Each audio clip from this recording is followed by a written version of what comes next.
حضرت ابو سعید خدری رضی اللہ تعالیٰ عنہ سے روایت ہے کہ ابن آدم جب صبح کرتا ہے تو انسانی جسم کے تمام اعضاء زبان کے سامنے دست بستہ یہ درخواست کرتے ہیں کہ تجھے اللہ کا واسطہ ہے تو ٹھیک رہنا، اگر تو ٹھیک رہے گی تو ہم بھی ٹھیک رہیں گے، اور اگر تو بگڑ جائے گی تو ہم بھی بگڑ جائیں گے۔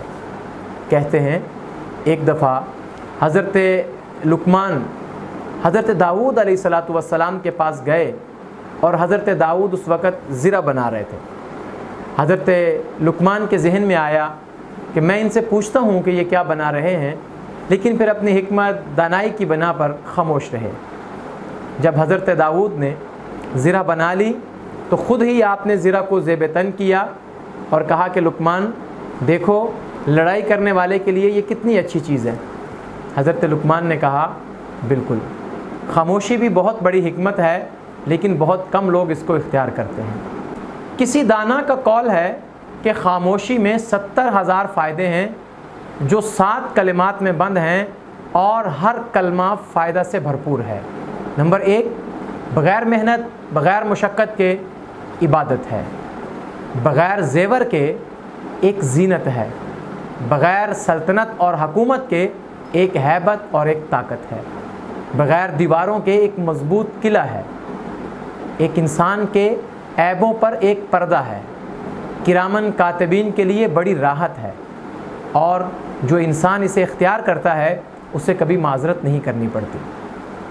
4 عظیم بادشاہوں نے خاموشی کے بارے میں بڑے عجیب جملے کہے۔ شاہ کسریٰ نے کہا کہ نہ کہی ہوئی بات پر مجھے آج تک ندامت نہیں ہوئی، لیکن کہی ہوئی بات پر مجھے اکثر ندامت ہوتی ہے۔ شاہ کیسر نے کہا کہ وہ بات جو میں نے کہی نہیں ہے اس کو کرنے میں میں طاقت رکھتا ہوں، لیکن جو بات میں کہہ چکا ہوں اس کو رد کرنا میرے بس میں نہیں ہوتا۔ شاہ چین کہتے ہیں کہ جب تک بات میں زبان سے نہیں نکالتا وہ میرے قابو میں رہتی ہے، لیکن جب وہ بات زبان سے نکل جاتی ہے تو میں اس کے قابو میں آ جاتا ہوں۔ اور شاہ ہند نے کہا کہ مجھے تعجب ہے اس شخص پر جو ایسی بات کرتا ہے اگر وہ بات مشہور ہو جائے تو اس سے اس کو نقصان ہو۔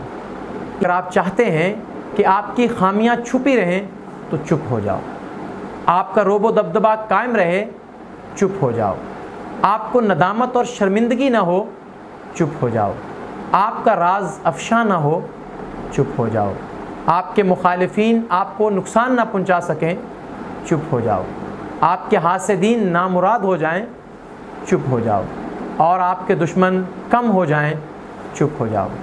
جانتے ہو خاموشی میں کتنی طاقت ہے؟ کبھی پہاڑوں کو دیکھو، پہاڑ طاقت، ہیبت اور عظمت کی علامت ہے، وجہ خاموشی ہے۔ صحرا کو دیکھو، کس قدر ہیبت ناک لگتے ہیں، وجہ خاموشی ہے۔ قبرستان سے کیوں ڈرتے ہو؟ قبرستان میں تو مردے ہوتے ہیں، مردے تو کچھ نہیں کہتے، مگر آپ پھر بھی ڈرتے ہو، وجہ خاموشی ہے۔ حضور نبی کریم صلی اللہ علیہ وسلم فرماتے ہیں من صمتا نجا، جو چپ رہا اس نے نجات پائی۔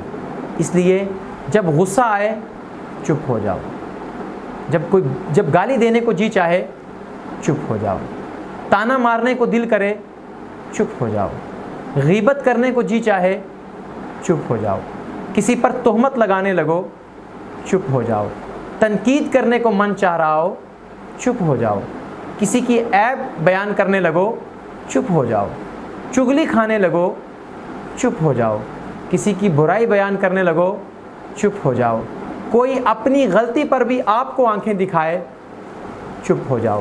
لا یعنی فضول، نفرت انگیز، بے مقصد باتوں پر چپ رہنا سیکھیں۔ ہم نے چپ رہ کر بہت کم نقصان اٹھایا ہوگا، لیکن ہمیشہ جب بھی ہم نے نقصان اٹھایا ہے ہم بول کر نقصان اٹھاتے ہیں۔ ہمیں یہ عادت ہے کہ ہم ہر معاملے میں لازمی بولنا چاہتے ہیں، لیکن اکثر ایسا ہوتا ہے جب ہم نہیں بولتے ہم بعد میں محسوس کرتے ہیں کہ بہت اچھا ہوا، لیکن ہم بول لیتے ہیں، بعد میں ہمیں شرمندگی اور ندامت اٹھانی پڑتی ہے، کاش میں نہ بولتا۔ چپ کتنی بڑی طاقت ہے اس کا اندازہ صرف چپ رہ کر ہی لگایا جا سکتا ہے۔